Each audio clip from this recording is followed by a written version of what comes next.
Well, you know him, and clearly you love him. His restaurants have won so many awards, and it's getting hard to keep up. Maenam is once again among Canada's top 100 restaurants. It recently won Vancouver Magazine Restaurants Gold Award for Best Thai and is now Michelin recommended. The list goes on. Angus An, so nice to have you. Thank you. So Angus and I are friends, but it was a surprise to have him on the show. So great to have you here, Angus. Thank you. Congrats on everything. Well, thank you so much. Okay, what are you up to? I know you're opening another new restaurant soon. Yeah, well, it's been a busy year, obviously. We're doing a project in Whistler that's opening this summer. It's called Mekon. It's on Creekside, so it should be very exciting. So this is not Maenam, not Longtail. No, it's another restaurant. No, okay, a whole different concept. What is it about? It's sort of like Maenam. It's a modern Thai restaurant.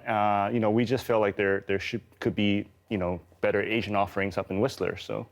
I'm with you on that. Yes, that would be a great addition to the scene. And, you opened Maenam 14 years ago. What's it been like in the industry? And been for that long? I think you were in the middle of a recession when you guys opened, right? Well, the recession was really the reason we opened. Gastropub was losing a lot of money at that time, and we had a concept in our back pocket, casual Thai restaurant. And we wanted to offer something different, something that Vancouverites haven't seen before in terms of, the type of Thai food that we can offer. So we switched. And obviously that was a switch that we never looked back on, and 14 years later, we're still here. I think that lesson obviously taught me a lot through what we've been going through in the last 3 years. It sort of gave me a lot of, stability and maturity to go through all the difficulties that we have faced in the last 3 years. Yeah, speaking of the last 3 years, a lot of restaurants across the country are struggling, get a little newsy on you. We know the bankruptcy rates are higher than ever. Mm-hmm. Most restaurants now, half of them say that they're not profitable. You're looking at opening another restaurant, it's dicey times. Like, what's the secret to success? How have you been able to kind of survive this many years? Because I think average closing, like bankruptcy, is usually 2 years for most restaurants. Yeah, right? it's obviously tough, and I think for us, I noticed that the casual sector has been actually booming. I think people forget that rising food costs means groceries are getting more expensive, right? So for us restaurants, the restaurants that are doing well, they have the infrastructure to spread out the cost because we can buy things at wholesale. We can buy whole animals instead of just chicken breasts, right? So we can actually absorb food costs better than the home cook. Like I sometimes buy groceries for home, and I find like I might as well just eat out, because it's just as expensive. However, for restaurants, obviously, we work really, really hard on retaining our staff, because when your staff walk out the door after they've been trained, you have to spend twice as much effort to train up the new staff. That wastes a lot of money. So for us, part of the things that kept us going is good staff that stay with us, that grow with us. The reason we can open new restaurants is because the staff has stayed with us to a point where there's no more forward movement in our company for that staff, then we can open something else for them to, grow into. So that's something that we're very proud of, that I think has helped us. Just casually open up another restaurant, Okay, well, Angus, I know you put a lot of hard work into it, and oh my gosh, it smells amazing here. There are so many fresh herbs, and I smell so many things. What have we got on? What did you bring today? Well, I brought some snacks for us to snack on with, some different beverage offerings. So this is mahor, which is a caramelized chicken on sour pineapple. It's typically what you start off a meal with at Maenam. Okay, I'm gonna take a bite of this. Yeah. It looks so good. And this here is our crab wafer. So it's a mung bean wafer, 100% gluten-free, a little bit of young coconut and Dungeness crab. And then this over here is a cupcake with some mian mix and a side stripe prawn on top. And then we have here that you and I are gonna work on. Okay.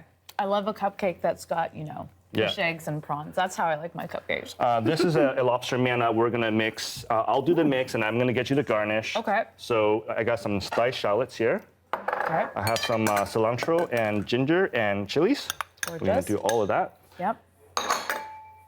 I believe this is one of your favorite things that you had last time.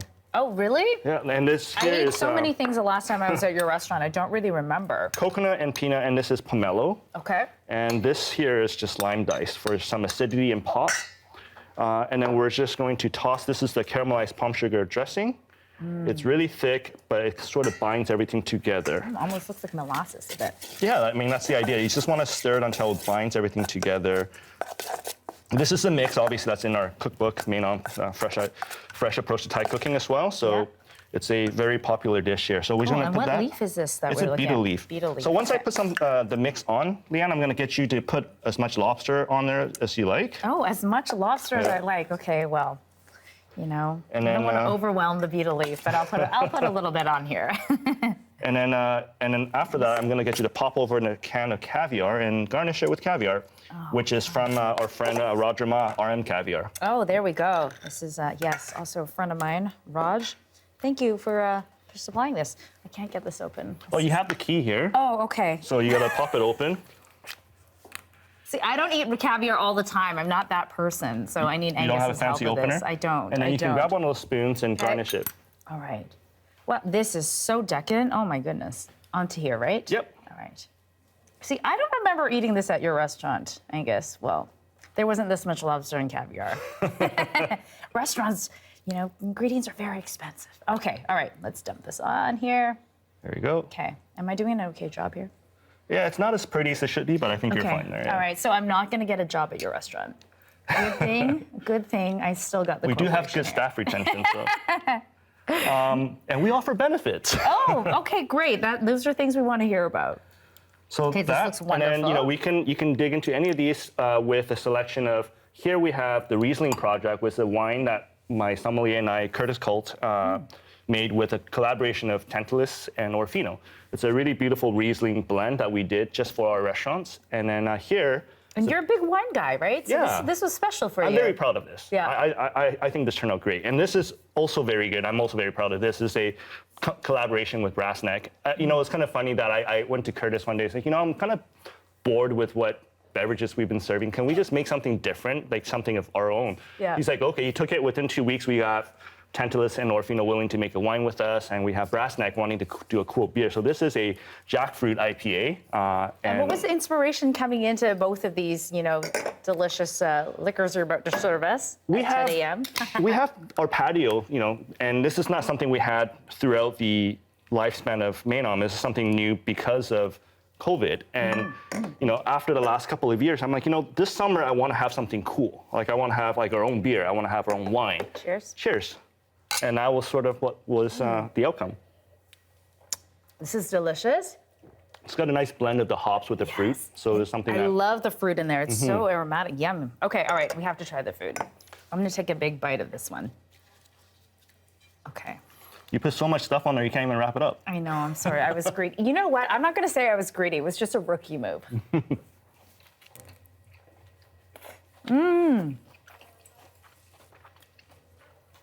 So many flavors going on.